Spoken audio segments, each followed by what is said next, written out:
عينا فيها تسمى سلسبيلا ويطوف عليهم ولدان مخلدون إذا رأيتهم حسبتهم لؤلؤا منثورا وإذا رأيت ثم رأيت نعيما وملكا كبيرا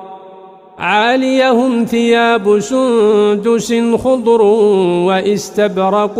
وحلوا أساور من فضة وسقاهم ربهم شرابا طهورا